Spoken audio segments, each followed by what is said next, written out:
Hi friends, எல்லோரும் எப்படி இருக்கீங்க? இன்றைக்கி வந்து ஒரு ஸ்கூல் ரொட்டீன் தான், ஆஃப்டர் ஸ்கூல் ரொட்டீன் vlog இது.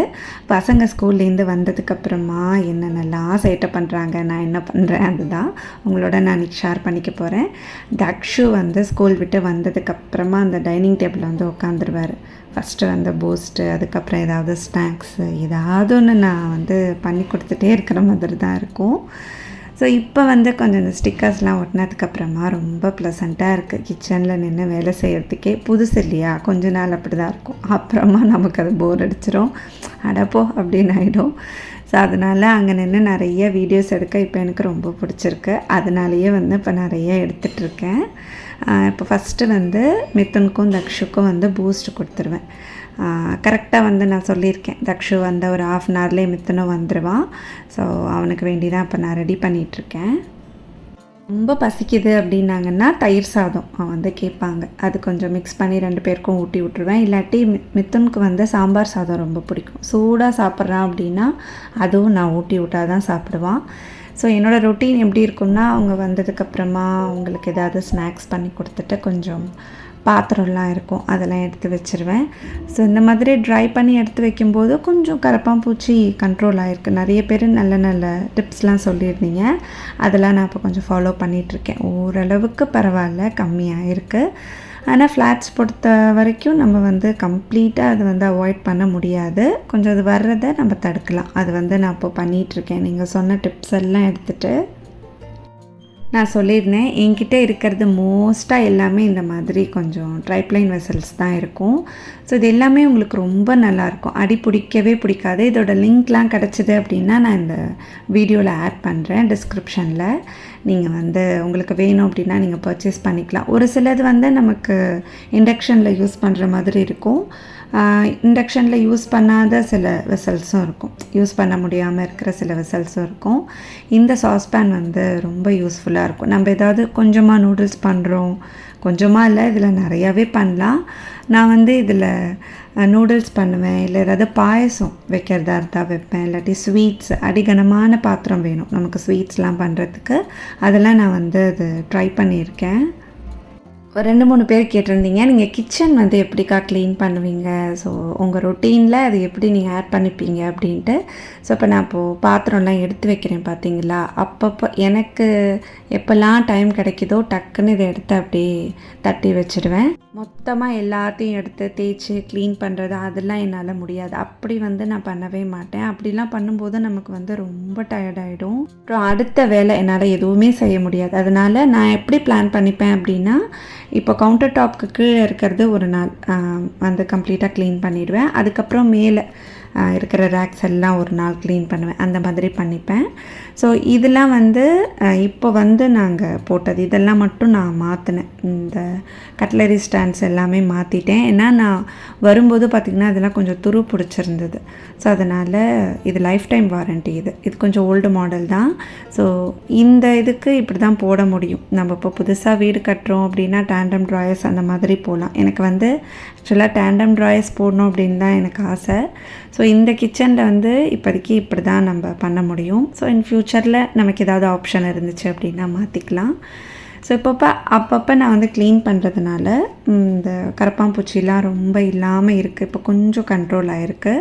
ஸோ இதெல்லாம் பார்த்திங்கன்னா இந்த சாக்கு மூட்டை இருக்குல்ல, அரிசி வாங்குவோம் இல்லையா, அதை வந்து வேஸ்ட் பண்ணாமல் அப்படி கட் பண்ணி போடுவேன். ஸோ இதுலேயும் வந்து ஏதாவது நம்ம அந்த ஷீட் போடணும் அப்படின்னு தான் நான் நினச்சிட்ருக்கேன்.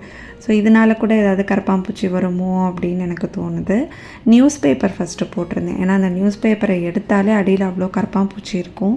சரி, நிறைய பேர் சொல்லியிருந்தீங்க நியூஸ் பேப்பர் யூஸ் பண்ணாதீங்கக்கான்னு. இப்போ எல்லாமே எடுத்துட்டேன், நியூஸ் பேப்பர்லாம் ரொம்ப யூஸ் பண்ணுறதில்ல. ஸோ அதுக்கப்புறமா ஒரு சப்ஸ்கிரைபர் கேட்டிருந்தீங்க, அந்த ஷீட், அந்த ஆயில் ட்ரேயில் இருக்கிற ஷீட் வந்து எங்கே வாங்கினீங்க அப்படின்னு சொல்லிவிட்டு. நான் ஷார்ட்ஸில் வந்து லிங்க் கொடுத்துருக்கேன். ஸோ இப்போ இன்னொன்று என்ன ப்ராப்ளம் இந்த கட்லரி ஸ்டாண்டில் அப்படின்னா, கொஞ்சம் லூஸ் ஆகிடுது அடிக்கடி. இப்போ நம்ம மூடணும் அப்படின்னா டக்குன்னு அப்படியே வெளியில் வந்துடுது. ஸோ அதுக்கு என்ன பண்ணுறதுன்னு தெரியல. இப்போ அது வந்து கம்ப்ளீட்டாக மாற்றணும் அப்படிங்கிறாங்க. ஸோ இப்போ அது எல்லாமே நம்மளால் பண்ண முடியாது. இப்போ நான் வந்து ஒரு 3 இயர்ஸ் கிட்ட ஆகுது, கொஞ்சம் கூட அது துரு பிடிக்கவே இல்லை பாருங்கள். ஏன்னா நம்ம மெயின்டெனன்ஸில் தான் இருக்குது, அப்படியே புதுசு மாதிரியே தான் இருக்கும். நான் அந்த ஷீட்லாம் கொஞ்சம் யூஸ் பண்ணுவேன், மெயின்டைன் பண்ணுவேன் நல்லா. இது வந்து கொலின் கூட போட்டு நான் அப்படியே துடைக்க மாட்டேன். ஜஸ்ட் அதை எடுத்துகிட்டு டஸ்டிங் பண்ணிவிட்டு நான் விட்டுருவேன். ஸோ அந்த மாதிரி மெயின்டைன் பண்ணுறதுனால தான் உங்களுக்கு எதுலேயுமே துரு இருக்காது.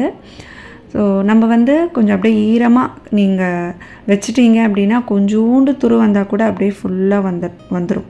அதனால் அப்பப்போ எடுத்து இந்த மாதிரி நான் க்ளீன் பண்ணிவிடுவேன். கம்ப்ளீட்டாக பாத்திரம்லாம் காஞ்சதுக்கப்புறம் தான் இதில் வந்து நான் கவுத்து வைப்பேன். ஸோ அப்படி நம்ம ப்ராப்பராக மெயின்டைன் பண்ணும்போது எத்தனை வருஷம் ஆனாலும் அது அப்படியே நமக்கு புதுசாகவே மெயின்டைன் ஆகும். அது பண்ணுறதுக்கு நம்ம கொஞ்சம் சோம்பேறித்தனப்பட்டோம் அப்படின்னா நம்ம வந்து அதே மாதிரி மெயின்டைன் பண்ண முடியாது. அது ஒரு ரொட்டீனாகவே நான் வச்சுருப்பேன். கிச்சன் டூர் போடுங்க அப்படின்னு சொல்லிட்டு கேட்டிருந்தீங்க.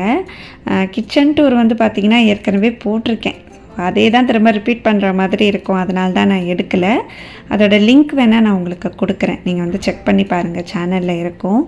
ஸோ இந்த ஷீட்டுமே வந்து கேட்டிருந்தீங்க இல்லையா? அது வந்து ஒரு சிஸ்டர் கேட்டிருந்தாங்க ஷார்ட்ஸில், நான் மென்ஷன் பண்ணியிருந்தேன். ஸோ இப்போவும் இதுலேயும் வந்து நான் லிங்க் கொடுக்குறேன் எனக்கு கிடச்சதுன்னா.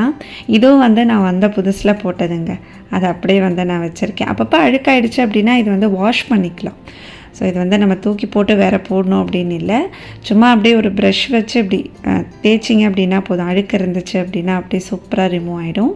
இதில் வந்து கொஞ்சம் கத்திலாம் போட்டு அப்படியே வச்சுருவேன். இந்த ஸ்டாண்டில் ஃபுல்லாக டபரா டம்ளர் அதான் வச்சுருப்பேன். வந்துட்டான். ஸோ நான் இப்போ க்ளீன் பண்ணி ஓரளவுக்கு அது மட்டும் க்ளீன் பண்ணேன். பசிக்குதுன்னு ஆரம்பிச்சிட்டான். இப்போ வந்து நான் என்ன பண்ண போகிறேன் அப்படின்னா கேக் தான் பண்ண போகிறேன். ஸோ ரொம்ப நாள் ஆச்சு. என்கிட்ட அவன் இருந்தது இல்லையா, அது கொஞ்சம் வந்து சர்வீஸ் பண்ணணும், அதனால் யூஸ் பண்ண முடியல. இந்த அகரோ டிஜிட்டல் ஏர் ஃப்ரையரில் தான் வந்து நான் இப்போ பண்ண போகிறேன். இது வந்து உங்களுக்கு ஃபஸ்ட்டு ஸ்டார்டிங்கில் எனக்கு கொஞ்சம் கஷ்டமாக இருந்துச்சு. ஏன்னா நம்ம வந்து அவனில் குக் பண்ணுறதுக்கும் இதில் பேக் பண்ணுறதுக்கும் கொஞ்சம் டிஃப்ரென்ஸ் இருக்குது. இதில் வந்து பார்த்திங்கன்னா உங்களுக்கு சீக்கிரமாக பேக் ஆகிடும். அந்த வந்து டிகிரி அந்த மினிட்ஸ்லாம் வந்து நம்ம கரெக்டாக வைக்கணும், ஃபாஸ்ட்டாக வைக்கணும். இப்போது 145 டிகிரி செல்சியஸ்னால் ஒரு 8 to 10 மினிட்ஸ் வச்சா போதும், கடன் பேக் ஆகிடும். ஸோ நம்ம அவனில் அப்படி கிடையாது, ஒரு 30 மினிட்ஸ் பேக் பண்ணணும். இது வந்து நான் கொஞ்சம் பெரிய கேக்காகவும் பண்ணியிருக்கேன், பெருசும் பண்ணியிருக்கேன். இன்றைக்கி தான் வந்து பிஸ்கெட் வச்சு ட்ரை பண்ணலாம் அப்படின்ட்டு கொஞ்சம் பிஸ்கெட்ஸ்லாம் இருந்தது. என்ன பிஸ்கெட்ஸ் வேணால் நம்ம யூஸ் பண்ணி பேக் பண்ணலாம். இப்போ என்கிட்ட மேரிகோல்டு பிஸ்கெட் நிறையா இருந்துச்சு. அது போட்டுட்டு அதில் கொஞ்சம் சாக்கோ பவுடர் ஒரு 3/4 கப்பு போட்டிருக்கேன். அப்புறமா ஒரு 1/4 டீஸ்பூன் பேக்கிங் சோடா, ஒரு 1/4 டீஸ்பூன் பேக்கிங் பவுடர், அப்புறம் பால் வந்து நம்ம பார்த்து ஊற்றிக்கலாம். ஏன்னா அந்த கன்சிஸ்டன்சி பொறுத்து ரொம்ப வந்து நீர்க்கவும் இருக்கக்கூடாது அந்த மாதிரி. ஸோ இந்த பிஸ்கெட் கேக் வந்து இப்போ தான் நான் ஃபஸ்ட் டைம் ட்ரை பண்ணுறேன். எதுவுமே நான் ஃபஸ்ட் டைம் ட்ரை பண்ணும்போது ஷூட் பண்ண மாட்டேன். ஸோ இது வரும் அப்படிங்கிற ஒரு நம்பிக்கையில் வந்து ட்ரை பண்ணேன் இன்றைக்கி. ஆக்சுவலாக எப்படி வந்தது அப்படிங்கிறத நீங்கள் லாஸ்ட்டு பாருங்கள்.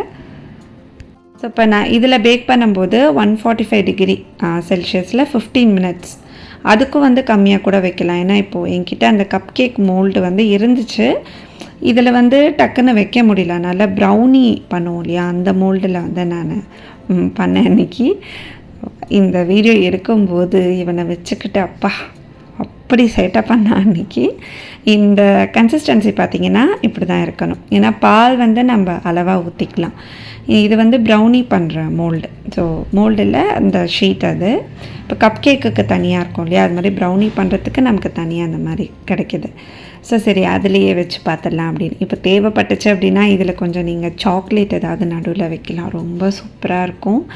நான் வந்து வெறும் மெரிகோல்டு பிஸ்கெட் மட்டும் போட்டோம் அப்படின்னா அந்த கலருக்காக தான் சாக்கோ பவுடரை யூஸ் பண்ணுறது. சாக்கோ பவுடர் வந்து நீங்கள் கம்மியாகவே போட்டுக்கலாம். 1/2 கப்பு போட்டாலும் அது உங்கள் இஷ்டம்தான். நான் வந்து கொஞ்சமாக 1/4 கப்பு தான் போடுவேன்.